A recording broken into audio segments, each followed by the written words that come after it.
Je reconnais maintenant M. le député de Drummond. Merci, Monsieur le Président.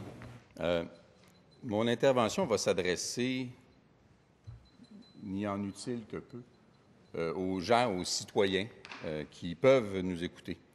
Je vous avouerai que j'ai été tenté à l'écoute de la deuxième moitié de la présentation de Mme la ministre, de réagir à ce qui m'est apparu être des provocations assez grossières.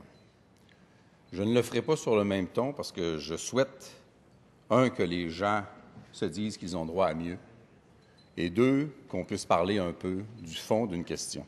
Tant qu'on me dit position de principe, valeurs, différentes options dans les choix qu'on peut faire comme société, moi j'embarque parce que là, on a un débat qui est le rôle des parlementaires. Si on descend au troisième sous-sol en se disant, pour le rédacteur, que ça va être dit avec passion, pour moi, c'est passablement plus gênant. Il y aura quand même des termes que je verrai au passage. Les gens qui sont les auditeurs potentiels de ce que nous faisons ici aujourd'hui sont les Québécois, sont des parents, sont des payeurs de taxes et c'est de leur argent dont il s'agit. C'est de leur droit de décider d'investir ou pas davantage ou moins dans un secteur de la société.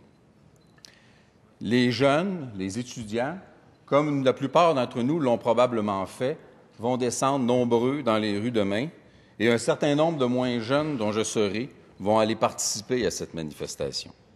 Tout le monde reconnaît que c'est légitime, que c'est sain, et pour ma part, je me questionne sur la notion de sécurité qui a été soulevée.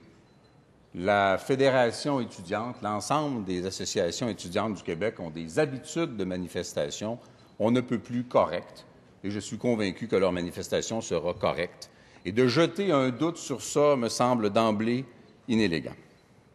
La ministre a aussi lu avec un humour extraordinaire et avec une intonation qui ne ressemble, Dieu merci, pas à la mienne, une réponse que j'ai faite au premier ministre dans l'étude des crédits, qui essayait de me faire parler de la politique du gouvernement à sa place, bien qu'on sera très heureux de former un gouvernement.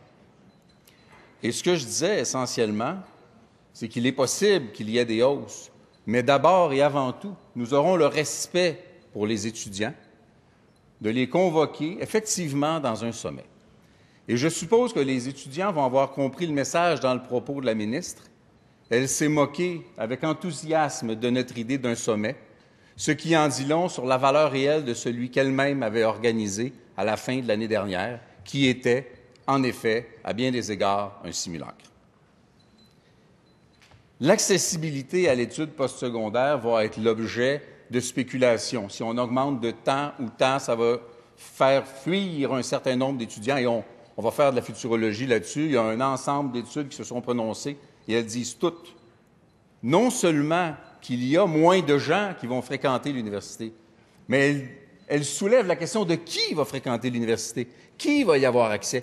Qui va avoir l'impression d'augmenter sa position concurrentielle par rapport à ceux qui pourront justement ne plus y aller? Et dans les choix et dans l'analyse qu'on doit faire comme société lorsqu'on parle de l'accessibilité aux études supérieures, ça devrait être un facteur.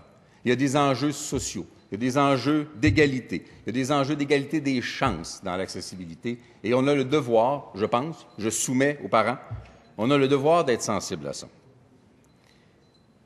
Le gouvernement, lorsqu'il parle d'équité, le fait en termes individuels. Pour le gouvernement, la justice, c'est que le prix payé par tout le monde soit le même.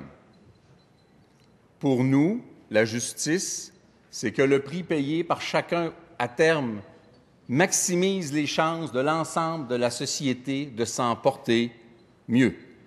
Nous opposons une logique collective à une logique individuelle.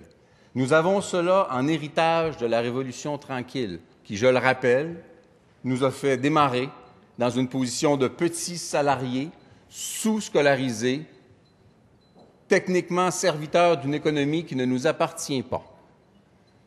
Et en moins de 50 ans, parce que depuis quelques années, ça stagne, en moins de 50 ans, nous sommes devenus les maîtres chez nous à bien des égards avec quelques pas à franchir.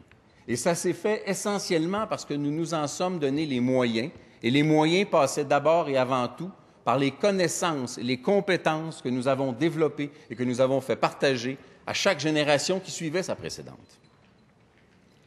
L'enjeu n'est pas qu'un enjeu de justice sociale, il est aussi un enjeu économique. Encore une fois, on dit à la classe moyenne, vous n'aurez pas accès à l'aide financière aux études, vous paierez pour vos enfants. On dit aux jeunes issus des milieux les moins favorisés, nous allons vous avancer l'argent, mais vous allez sortir de l'université profondément endettés. Et nous disons à ceux qui ont largement les moyens, la minorité la plus riche, vous êtes capable de le payer, ça vous fait pas mal, il n'y a pas de problème. C'est l'essentiel de la société.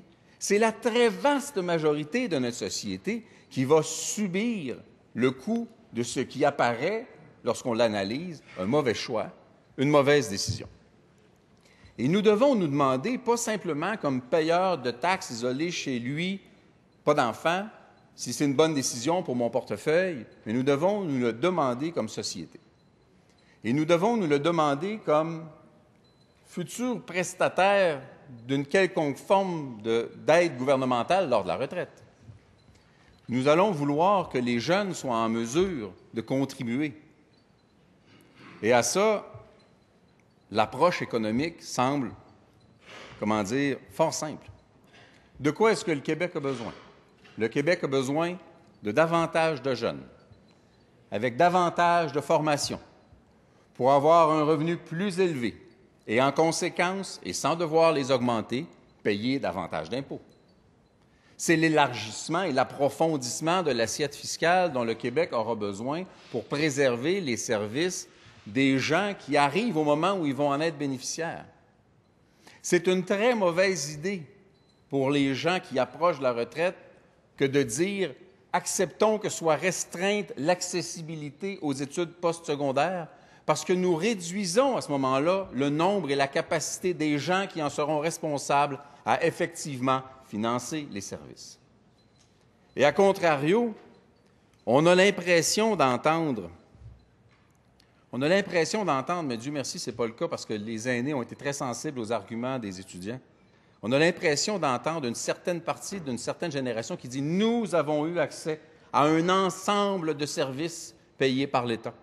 Nous avons eu accès à la formation supérieure à peu de frais. Aujourd'hui, l'État n'a peut-être plus ses moyens.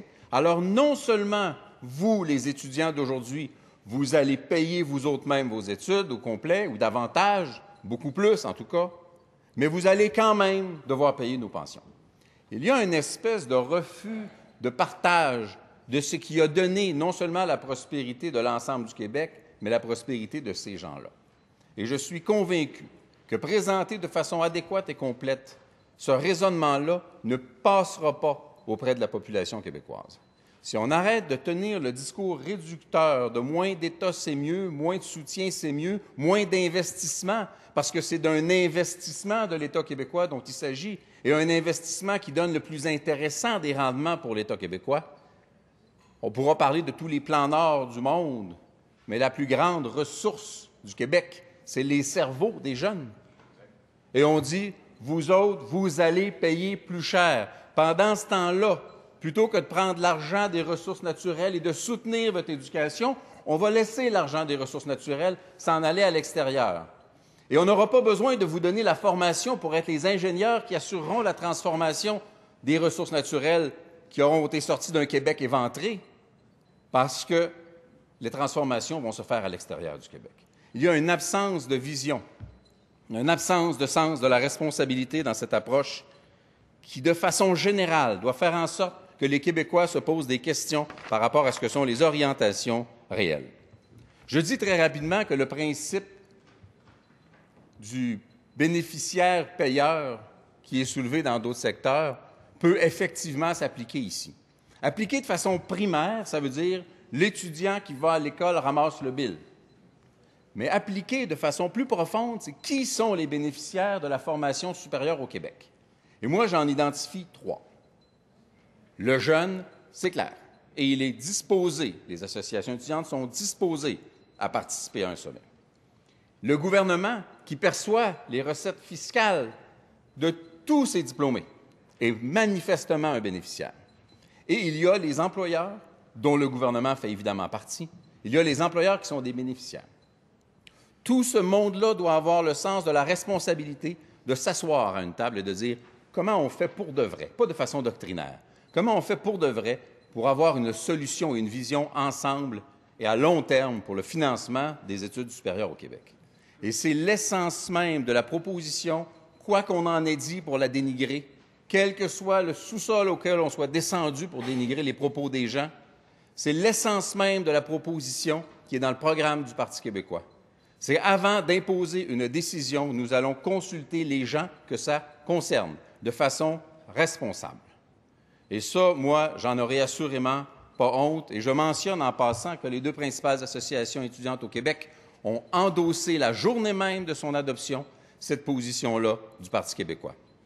Alors, Monsieur le Président, je demande quand même, qui que ce soit qui soit au pouvoir, je demande quand même au mouvement étudiant de demeurer vigilant. Même si c'est nous qui sommes au pouvoir, je demande au mouvement étudiant de demeurer vigilant. Parce que ça a toujours été une grande force de notre société, cette capacité des jeunes à se faire entendre. L'avenir leur appartient à eux. Notre avenir, à nous aussi, est entre leurs mains à eux. Alors soyons, sinon responsables, au moins prudents. Et je pense que cet avenir-là, le leur comme le nôtre, passe par l'accessibilité, d'où la nécessité d'adopter la motion déposée par ma collègue. Merci, Monsieur le Président.